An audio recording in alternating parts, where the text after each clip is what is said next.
A lonely officer thought he was just buying an abandoned house for $10. But inside its crumbling walls he discovered something no one expected: a wounded, pregnant German shepherd fighting to survive.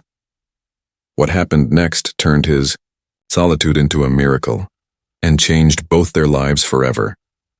The town knew him as Officer Daniel Hayes, but outside the uniform, he was simply a man living in silence. His days were filled with long patrols and endless paperwork, while his nights ended in an empty apartment that echoed with nothing but the hum of the refrigerator. Friends had drifted away, family lived far, and after years on the force, Daniel carried invisible scars, memories he never spoke of, shadows that kept him company when no one else did. He longed for something more, though he couldn't quite name it. Companionship, perhaps. A sense of belonging. Or maybe just a reason to wake up in the morning with hope instead of exhaustion. But life had a way of passing by, day after day, unchanged. Then came the announcement. At the edge of town sat a forgotten house, abandoned for years, its windows broken, its paint flaking into dust. The city declared it unfit, a relic of decay. And so they put it up for sale, for just $10. Daniel never knew it yet, but that decision would change everything.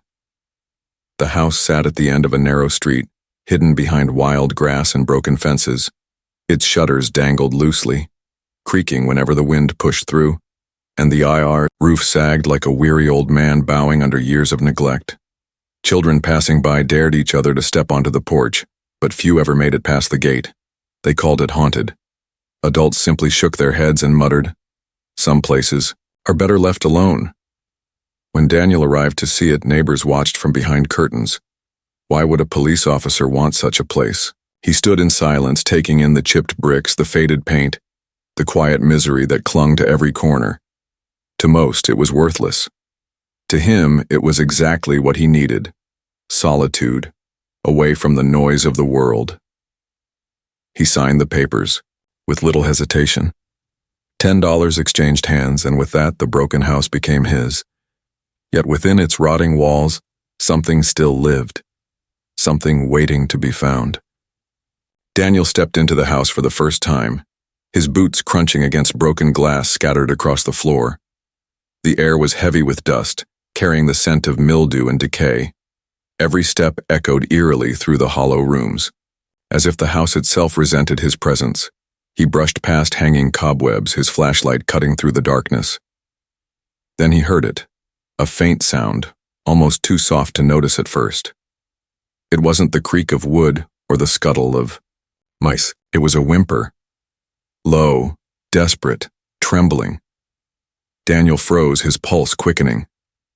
He followed the sound, past the collapsed staircase and into a dim back room where the air grew colder.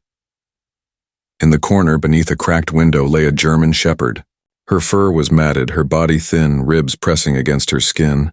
Blood stained her hind leg and her sides heaved with shallow breaths. Most striking of all, her belly was swollen. She was pregnant, and she was clinging to life. Daniel's heart clenched. This wasn't just a house of ruins, it was a hiding place for the forgotten. The moment Daniel stepped closer, the dog's ears twitched. With surprising strength for her fragile body, she let out a guttural growl, her teeth bared in warning. Even wounded, she was still a protector. If not for herself, then for the unborn lives inside her. Daniel stopped where he was, his hands raised slightly, showing he meant no harm. "Easy, girl," he murmured, his voice calm, steady, the same tone he used in tense standoffs on the job. Slowly he lowered himself to the floor, placing the flashlight down so its beam didn't blind her. From his jacket pocket, he pulled a small snack he had kept from lunch. He slid it across the dusty floor, careful not to move too suddenly. Her eyes, filled with both fear and fire, flicked to the food. Minutes felt like hours as she debated trust versus survival. Finally, with trembling effort, she stretched her neck forward and took it. Daniel exhaled in relief. It wasn't much, but it was a start. A fragile truce in a war neither of them wanted to fight. The following morning, Daniel carried the dog gently to his truck, wrapping her in an old blanket. She didn't fight as much this time. Her growls were weaker, her body too exhausted to resist. Her amber eyes flickered with mistrust, but somewhere in them was a glimmer of surrender. She was out of options, and so was he. At the veterinarian's office, the examination confirmed what Daniel feared. Her leg was badly infected, her body malnourished, and the pregnancy was fragile. The vet's voice was grave. Without treatment, she won't survive, and the pups, they don't stand a chance. Daniel's chest tightened. He had seen death before, too much of it in his line of work. But this time it was different. This wasn't just about duty. It was about saving a life that fate had thrown into his hands. "I'll do whatever it takes," he promised firmly. "Just save her." The vet nodded, preparing medicines and bandages. The fight for survival had begun, and time was already running out. Back at the forgotten house, Daniel transformed one dusty corner into a makeshift recovery space. He laid out blankets, bowls of clean water, and the medicines prescribed by the vet. Each day became a routine, carefully cleaning her wounds, speaking softly as he fed her, and waiting patiently until she allowed his touch without fear. At first, she would tense under his hand, eyes sharp with suspicion. But as the days passed, something began to shift. The growls grew quieter, replaced by heavy sighs. The sharpness in her eyes softened, especially when Daniel sat near her and simply stayed. No commands, no pressure, just presence. Nights were the hardest. The house creaked. The wind howled, and the loneliness Daniel once felt pressed in. But now there was breathing beside him. Not human, but alive, steady, grounding. Healing wasn't just happening to her.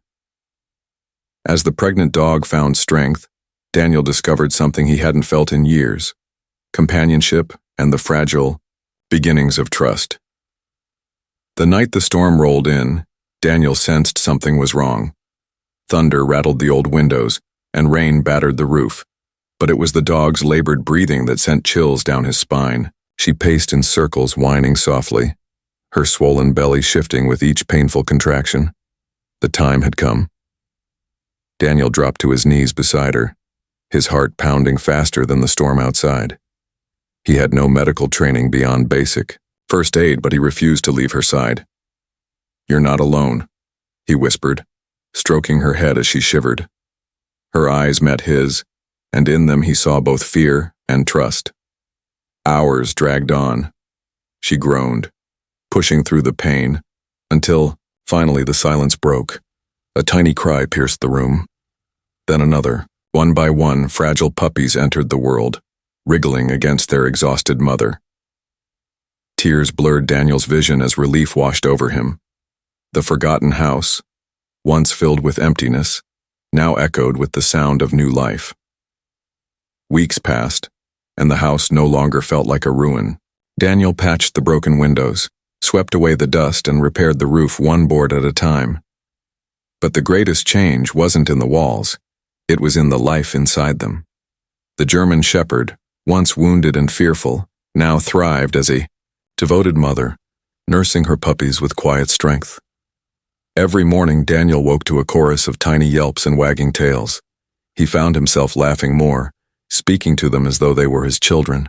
Neighbors who once feared the house began to notice the transformation. Warm lights glowing at night, laughter echoing across the yard, and the officer walking proudly with the dog at his side. What began as loneliness had blossomed into a family. The man who once bought a broken house for $10 had discovered something priceless within its walls: love, trust, and new life. The forgotten house was no longer empty. It had become a home.